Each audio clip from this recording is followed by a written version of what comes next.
All right, my name is Reverend Dr. Judson B. Powell III, and I'm here to speak to you about Khemetic spirituality. I am a Khemetic priest.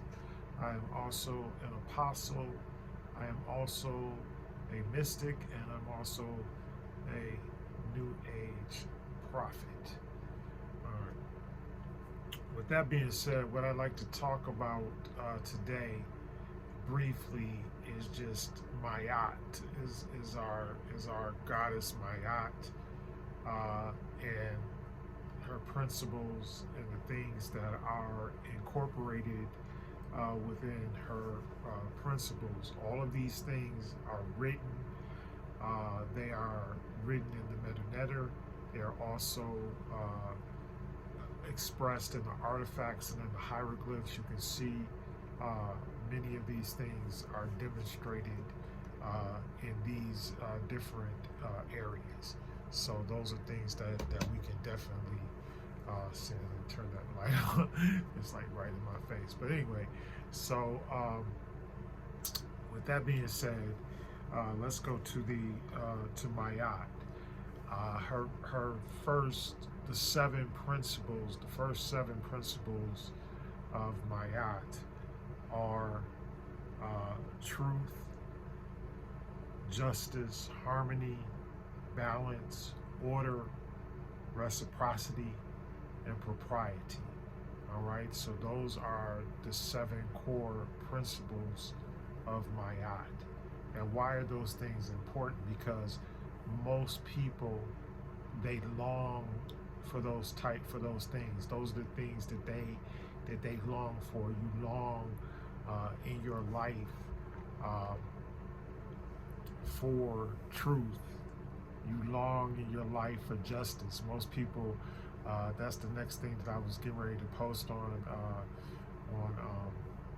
social media about the fact that like people march around and what do they say? No justice, no peace. No justice, no peace. I even named my son Justice. I was in law school when we had him. So anyway, so justice is something that people long for in their daily walk. The other thing, then harmony. People are always talking about why aren't people together, and people, talk about, why aren't people unified or on one accord, or however you want to speak it. Harmony is also important for people to be together. People are not robots. People are not AI. People are not human beings long to be connected in harmony to one another. The next thing is one of the things that's so imperatively important is balance. And one of the things that's going on right now in the earth realm is the fact that it is out of balance between what is patriarchal and what is matriarchal. And though that imbalance is making it so that everybody is like all whack, for lack of a better terminology, is like all wacky out of and the thing is that all these things are on so many, the balance is out of balance on so many different levels. You have the calendar is out of balance. You have the time is out of balance. Everything basically, the way people react to one another and everything, that stuff, all of that stuff is out of balance. So you can't really get it together because you are being taken out of balance at a higher level and at a higher frequency than what you are even consciously able to recognize. The next thing would be order. Order is and of course you have people that constantly quote, everything should be decent and in order, right? Everything should be in an orderly manner or whatever. So we look at things like that, like why are things in order? And when we look at things and when things are in chaos and when things are out of order, if things appear that way now, that's part of the plan. And once again, you must understand that all of these things talk about what? Good versus evil, and what is your mindset when it comes. The next is reciprocity, that basically what you put into the universe is what you get back out. It's not a very difficult concept to really to really grasp, but whatever you put in, or you reap what you sow is another way to put it. But whatever you put into the universe, you're going to get it back out. And a lot of times you're going to get it back out at a level that is higher than what you put in. In fact, most of the time, that's how it works. So it doesn't. I'm not saying it works like that every time, but that's how it usually works. And then finally, propriety, or there is a reward, or whatever it is, for everything. There's a reward. The universe is going to see. So a lot of people, and I guess we talk about karma and things like that all the time, but it's unavoidable, because it is not only is a universal law, but it's physical law. It's going to happen. Whatever you do and however you do it, it's going to come out. Something is going to come out of it. If you put energy into something, that energy is going to give you something. All right, and it doesn't matter whether it's positive or negative. And once again, let's go into all of this is about what? Good versus evil. Knowledge versus not having knowledge.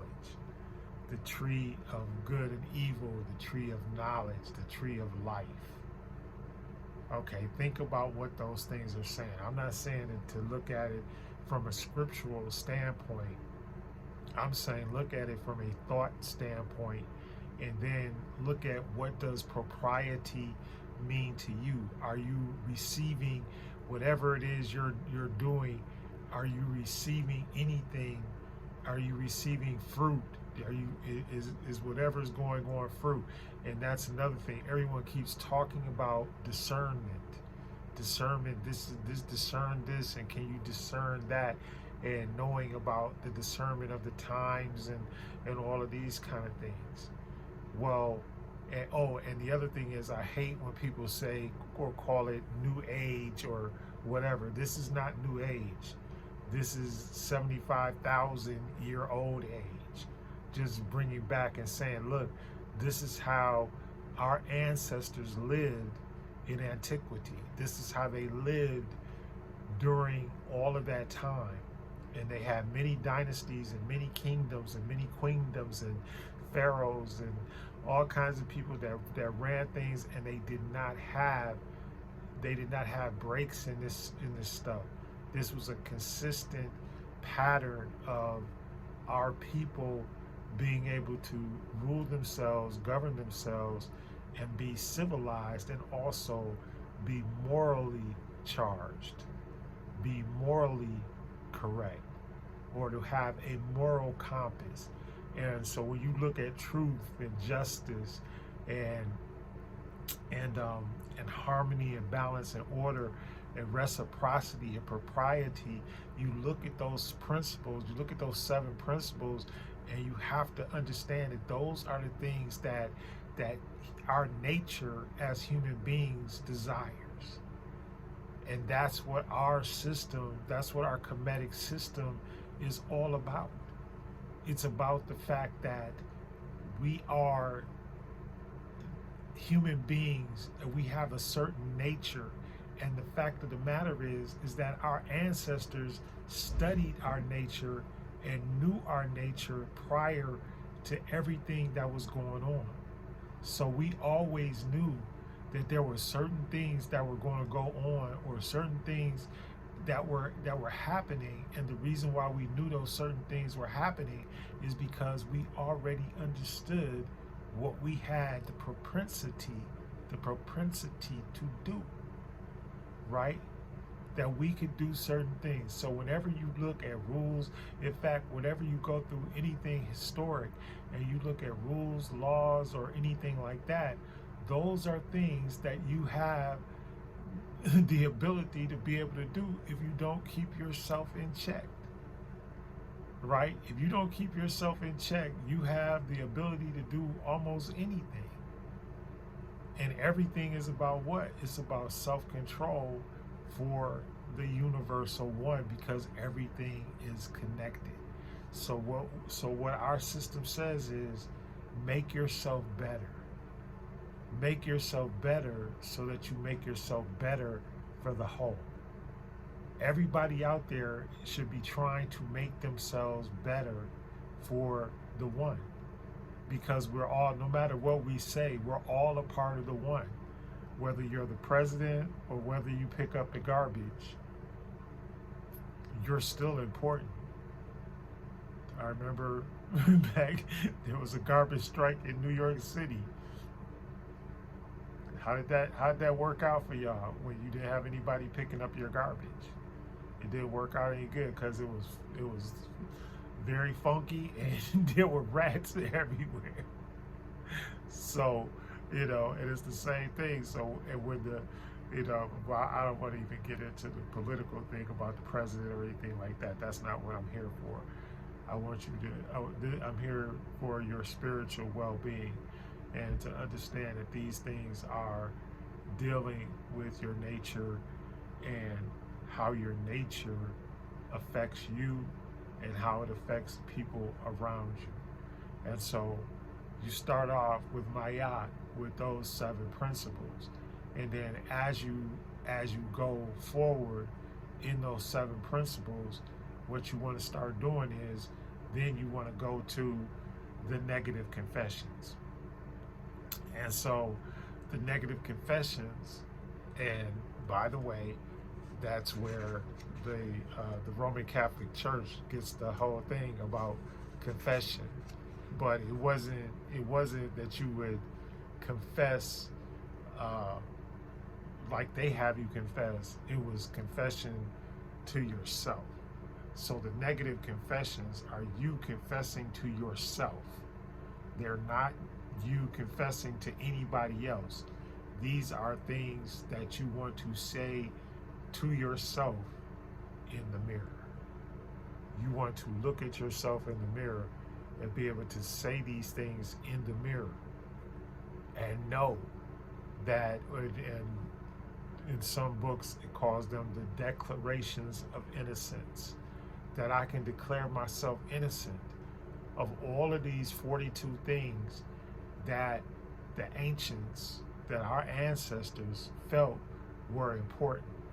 Now, here's what takes it to the next level. Because when you do these negative confessions, it is a legitimate way to reprogram and change your subconscious mind. That is the way that you're able to do this. And these things were kept from us through religion. Because if I can change your subconscious mind, if I can reprogram your thinking, if I can reprogram the way you are, the way you feel, and everything, then I can go and I can change anything that I want about me. And there are parameters within being able to change those particular things.